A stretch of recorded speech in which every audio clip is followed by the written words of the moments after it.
everyone, welcome to video 1-3, and we're going to be getting back into using the coordinate plane here in our geometry. We are actually going to be combining a little bit of algebraic representation with our geometry on the coordinate plane.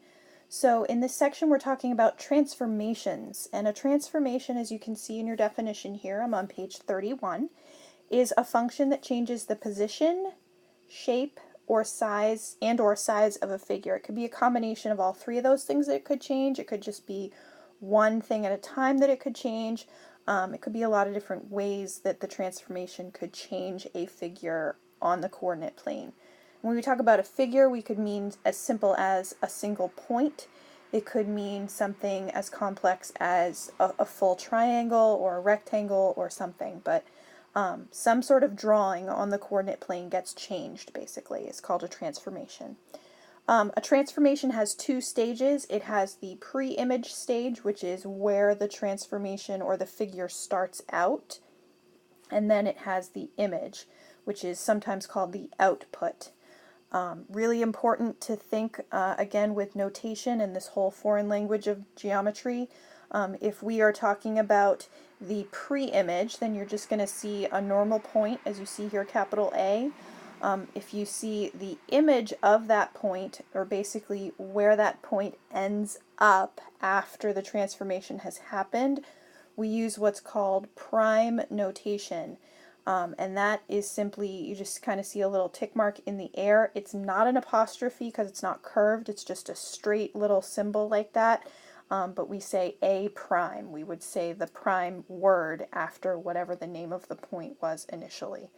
And so that's how we're going to notate all these things as you see here with our fill-ins. Okay, so let's go a little further down the page here. Coordinate notation, of course, is one way to write a transformation. You can see it a couple of different ways here. If we have a transformation here for letter A, it says the point xy is transformed. That's what that arrow without anything underneath it means. I know we've seen that arrow as like almost a ray symbol. It's not a ray symbol anymore. It's an arrow for a transformation.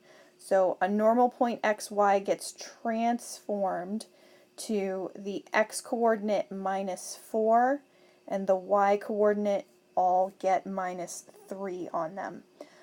So in order to figure out in this part A here, it says find the unknown coordinates for each transformation, and then we're going to draw the image. And then we're going to talk about the description in words below it as well. So the first thing we're going to do is take points A, B, and C right off of the diagram and write down their coordinates 0, 4, 3, 0, and 0, 0. And then we're going to apply the transformation to those 3 points. So whatever the original x coordinate was, we're going to subtract 4. Whatever the original y coordinate was, we're going to subtract 3.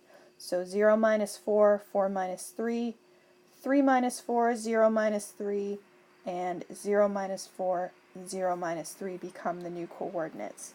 So if we do the math there, B prime is going to become -1, -3, and C prime is going to become -4, -3. And if we plot those 3 new points, A prime is right around here, -4, 1. B prime is -1, -3, which is right there. And C prime is going to be -4, -3 right there, and we're going to connect those 3 sides. And just like the original ABC triangle, it's the original triangle transformed, or translated, actually, in this case. We call it a translation. It says left/right. It's asking you to make a choice. So which way did it go? It slid from original to here. So that's both to the left. And then 3 units, did it go up or down? Of course, it went down. It makes sense because those are the negative directions on each one of those axes, horizontal and vertical, is left and down. Then a comparison to the image and the pre-image shows that the image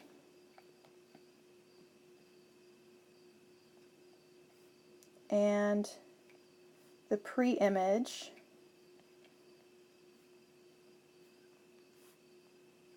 are the same.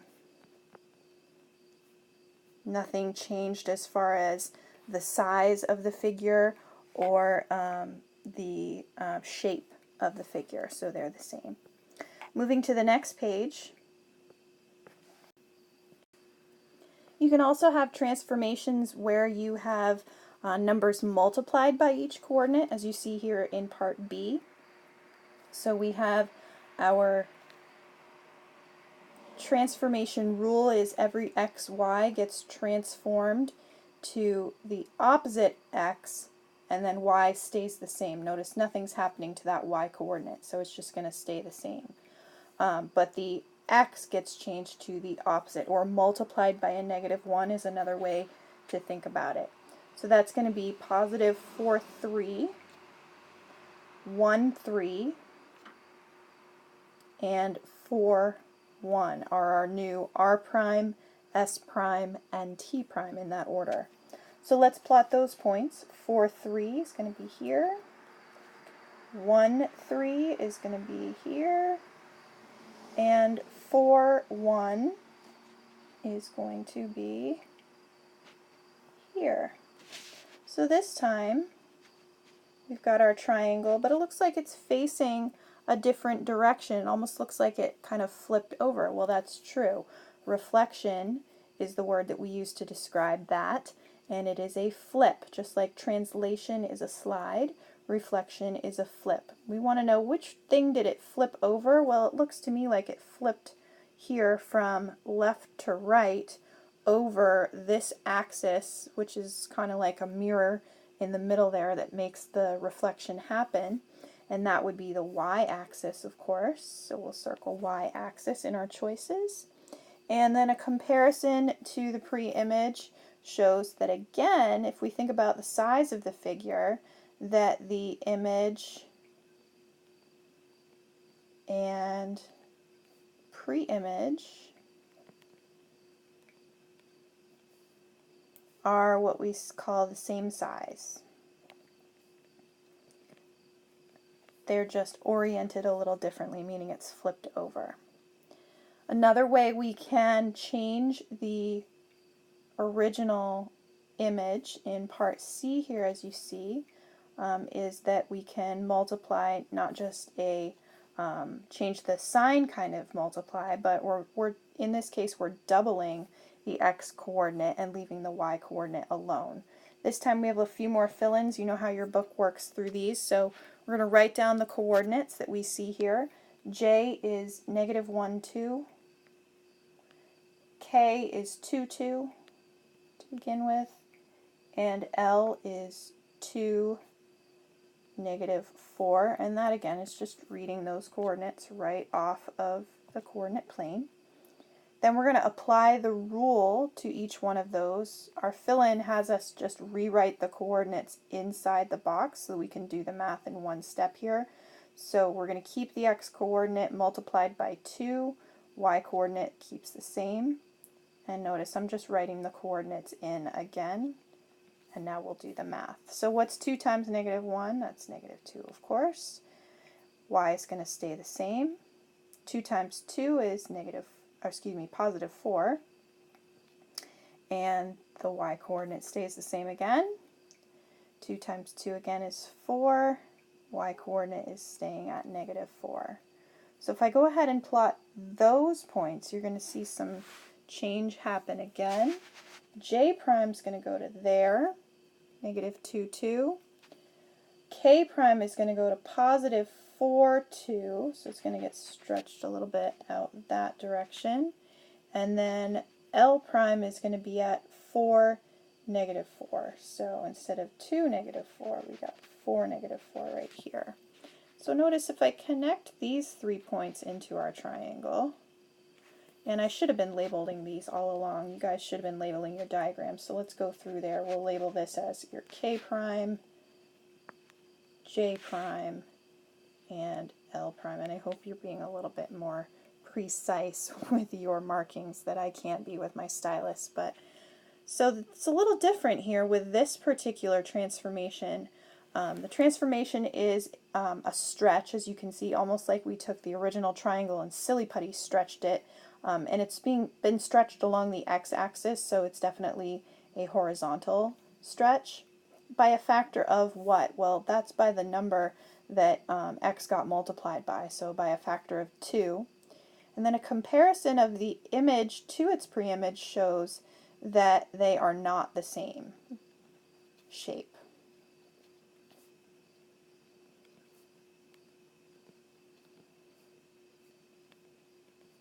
And that will typically happen when one coordinate gets stretched by something bigger than 1, something other than 1 or negative 1, and the other one is left alone. That's usually when those stretches will happen, so just be aware of that. Okay, moving on to page 33. This time we're going to be describing the motions by using coordinate notation, so rather than being given what to do with the points, we're actually going to be writing the rule for the rigid motion. And a rigid motion, you guys, as you can see at the definition at the top here, is simply a transformation that changes the position of a figure without changing the size or the shape of the figure. So that goes along with the translation, which we saw on the first page, the reflection, and then something called a rotation we haven't gotten to quite yet. But all of those are called rigid motions. In this box of properties of rigid motions, the ones that you want to focus on really are just the first two. Rigid motions preserve distance, otherwise known as length. Okay, so the distance formula, finding the length between 2 points or the distance between 2 points, or even if it's a figure like you've seen with some triangles, the side lengths of these things. A rigid motion is going to preserve that, meaning it's going to stay the same between the preimage and the image. Same thing with the second bullet point there, it preserves angle measure, so that has to do with the shape of the figure. It doesn't get silly putty stretched, as you will. The other 3 bullet points there are true, but they're just hard to illustrate and to kind of describe when it wouldn't preserve collinearity or preserve parallelism or betweenness, the 3 things that it's describing there. If you can just kind of focus on these first 2 bullet points there, that it preserves length or distance, in other words size, or it preserves angle measure, in other words shape, that's what we call a rigid motion. Okay, so let's look at these, and we're gonna start by knowing the beginning and the end of the transformation, and we are coming up with the rule this time. Okay, so we're gonna see if we can look for a pattern between all 3 of the corners of the points. Okay, so for A to A prime, this time that's the comparison that we're going to be doing. Between A and A prime, what has happened? Well, to me it looks like 1, 2 has swapped places and 2 became, and it became 2, 1 instead of 1, 2. So it kind of looks like my x's and my y's may have switched places a little bit. Maybe some numbers getting multiplied by a negative there somehow. Let's see if that holds true for B.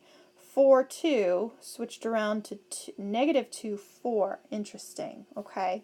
Let's see. Did they swap places here? 3, negative 2, and now we've got 2, 3. Yeah, okay. We've at least swapped places.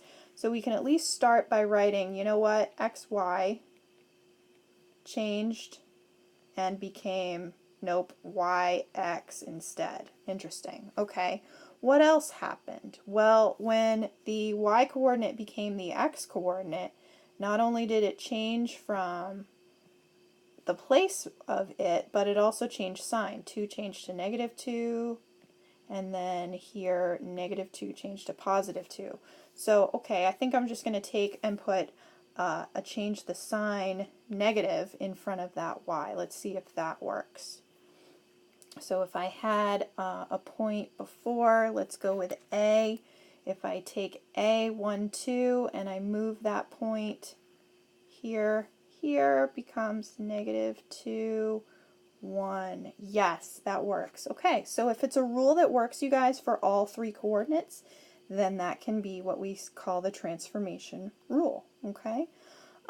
If you want to go through the steps of does it preserve the length, and if you want to plunk a protractor down to does it preserve the angle measure, you're certainly welcome to do that, but I'm not going to force you to. Okay, you can see the general shape of the triangle here for our pre-image, and then with our prime notation here for our image. Generally in your book the image will actually be written a little lighter. I don't know if you guys can see the difference there between the black and the dark gray, but the image will be lighter in the diagram when you're comparing the two.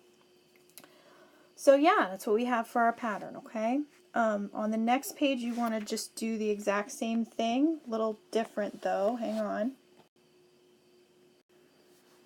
Part B here we have another list of pre-image and image points for our triangle, and in this case it doesn't look like X and Y swapped places, but if you look at the coordinates kind of down each row, looks like X's have stayed, yep, the same, but my Y's this time have stayed in the same spot, but negative changed to positive in each of these cases. So my rule is going to be that as we fill in here, the X coordinate of each image point is going to be identical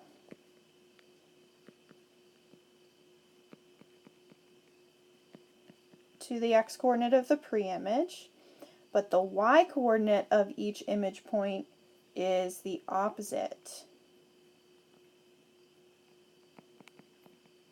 of the Y coordinate of the pre-image, and therefore the transformation is going to be, notice in the picture you can see the mirror image, so we would call this a reflection. And again, you guys, that's what happens anytime you have that -1 or change sign involved. The rule here, if we wrote it in what we call coordinate notation, we put our original XY and then our arrow sign is going to get transformed to what? X stays the same, but Y changes sign, so -Y or opposite Y. Okay? Again, you don't have to go through the whole does this preserve length portion of the problem, but I would like you to know how to find the coordinate rule. So next, skip over to page 35. There are a couple of your turns that I'd like you to do here, identifying the transformation rule. So check off that you need to look at your turn 5 and 6 and take a quick pause on the video. You don't have to do the preserve the distance, checking with the distance formula and all that. Just tell me if you can figure out the rule by looking at the list of points. That's important. And once you've done that, you are all done this video. I'll see you guys next time.